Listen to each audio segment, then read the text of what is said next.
Church Boys United, who were promoted to the Martyrs Memorial A Division League this season, have won the domestic top flight in their maiden appearance following a goalless draw against three-star club today and a match to spare. Good evening, I'm Sarah Chitrakar and these are the headlines of the hour. Finance Minister Mahat clarifies no external party were involved while making the decision to revise tax rates. Opposition leader Oli accuses government of favouring interest groups during budget formation. Koshi Province Chief Minister Hikmat Kumar Karki's government in minority as Maoist Centre withdraws its support from the government. Evacuations underway after a major dam in Moscow seized Ukrainian part of Kherson gets badly damaged. Ukraine accuses Russia of blowing up the dam. Moscow denies the allegation. And Ange Postecoglou becomes the first Australian to manage in the English Premier League as Tottenham appoint him head coach on a 4-year contract. Minister for Finance Prakash Sharan Mahat has clarified that no unauthorized individual was included during the development of the budget for the upcoming fiscal year. Responding to questions raised by opposition parties regarding the alleged involvement of unauthorized individuals during the process of budget development, Finance Minister Mahat clarified that no such person was involved. He claimed that the rumored involvement was false and added that a person was recruited on contract to type the decisions of the authorized officials. Minister Mahat added that Ramkrishna Shrestha, who was appointed on contract before his appointment as the Minister for Finance, was included in the work of typing and entry of the budget.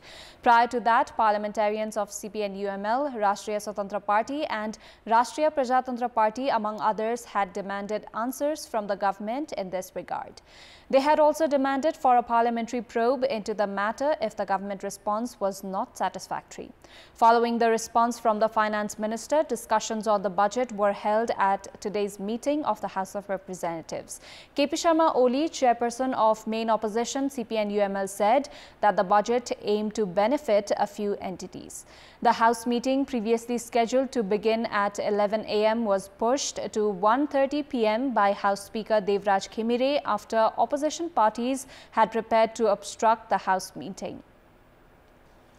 The non-gazetted officer of Customs Department, Ramkrishna Shrestha, who has been alleged of involvement in manipulating tax rates during development of the budget, has said that he had reached the Ministry of Finance to type the documents based on the direction of the department. Shrestha says that he had reached the Ministry of Finance on the 28th of May and had worked according to the direction given by the department. Shrestha, who had worked at the Department of Customs for 3 decades, had retired during April-May last year. The department said that Shrestha, who had been typing the documents since the Nepali fiscal year 2049 BS, was retained on contract during the month of Fagun last fiscal. The department says that Shrestha was retained to prepare draft of the Customs Act, allocate integrated customs tariff rate and type an integrated book, including the new rates designated by the Department of Customs and the Inland Revenue Department. The opposition parties have demanded answers from the government, saying that an unauthorized individual was involved in manipulating the tax rates. CPN Maoist Centre has withdrawn the support it had extended to the Koshi province government and has recalled its ministers. Today's meeting of the CPN Maoist Centre's Provincial Assembly Party decided to withdraw support extended to the government led by Chief Minister Hikmat Kumar Karki of CPN UML. Province ministers from Maoist Centre Durga Prasad Chapagai and Jeevan Acharya have furnished their resignations to Chief Minister Karki. Prior to this, yesterday's meeting of the Provincial Assembly Party of CPN Maoist Centre had decided to form and lead the Koshi province government. Following withdrawal of CPN Maoist Centre's support, the Karki-led government is now in minority. The province government was formed under the leadership of UML's Karki as the Chief Minister Center after the formation of the alliance, including UML, Maoist Center and Janata Samajwadi Party on the 24th of December last year. However, the coalition had split during the election for the president, which saw Nepali Congress, Maoist Center and Janata Samajwadi Party come together with other entities to form new governments in the center and provinces. However, the Koshi government is still being led by CPN UML as Maoist Center was yet to withdraw its support. Janata Samajwadi Party had already withdrawn its support to Karki-led government. With Maoist Center also withdrawing the support, UML's chief minister now has the support from Rashtriya Prajatantra Party only. In the 93-member Province Assembly, CPN UML has 14 members, with Rashtriya Prajatantra Party having 6 members. The province government has now fallen in minority with only 46 members among the 93 members. Meanwhile, Nepali Congress has also decided to proceed with the objective of leading the Koshi province government. The Kathmandu Metropolis has issued a list including 342 schools that have not provided scholarships as per the existing regulations. The authority has also issued a deadline until Sunday next week for for these schools to submit details of scholarships they have provided so far. The Metropolis has warned of scrapping their permit to operate educational institutions and taking actions according to law. Prior to this, the Metropolis had issued a notice urging all the schools to submit their details. However, the authority made the announcement for the second time after a majority of schools failed to do so on time. Likewise, the Kathmandu Metropolis has directed not to involve children in dangerous jobs. Furthermore, the authority has directed to inform within 15 days if children between the age of 14 and 18 are made to do jobs that are not risky. The Sudur Pashchim province has begun legworks for its next fiscal budget. Discussions underway with local representatives and provincial assembly for the government's programs and policies for the next fiscal that is scheduled to be announced on the 16th of June.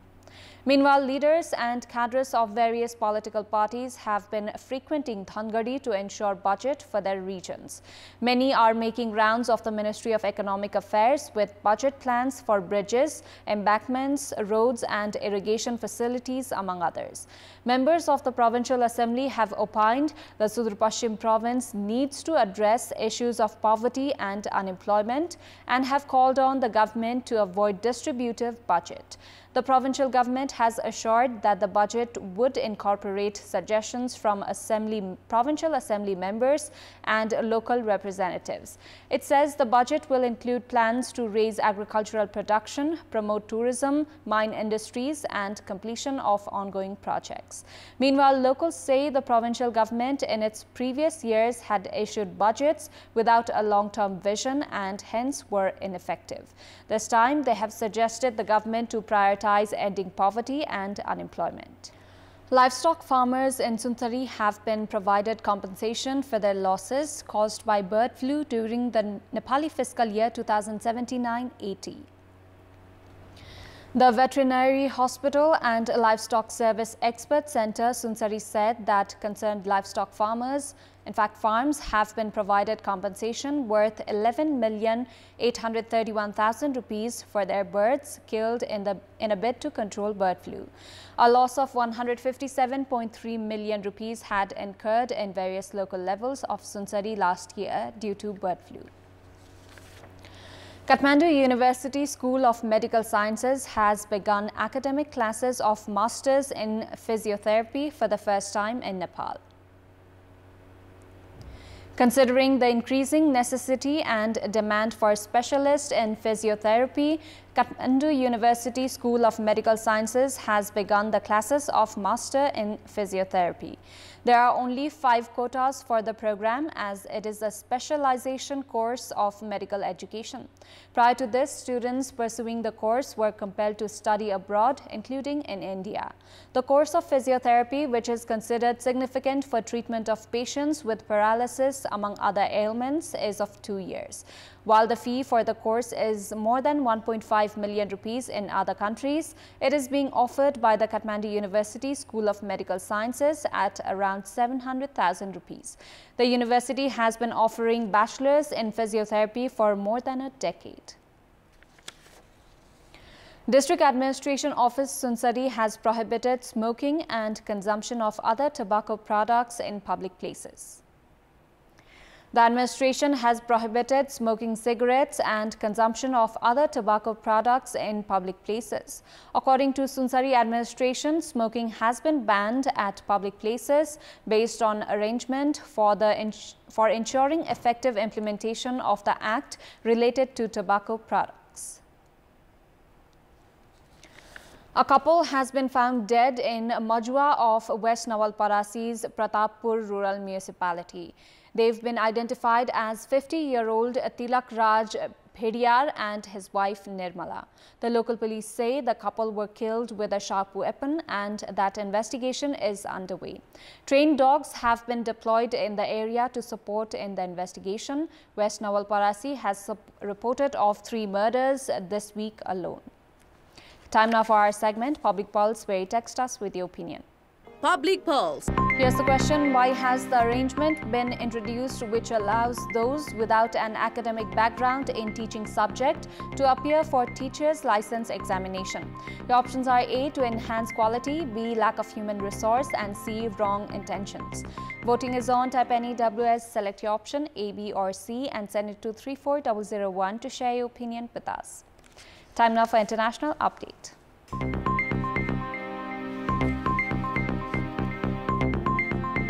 Ukraine's military said Russian forces have blown up a large dam in southern Ukraine, while the Moscow-installed official in the city of Nova Kakhovka in the Russian-controlled portion of the country's Kherson region blamed the dam's destruction on Ukrainian shelling.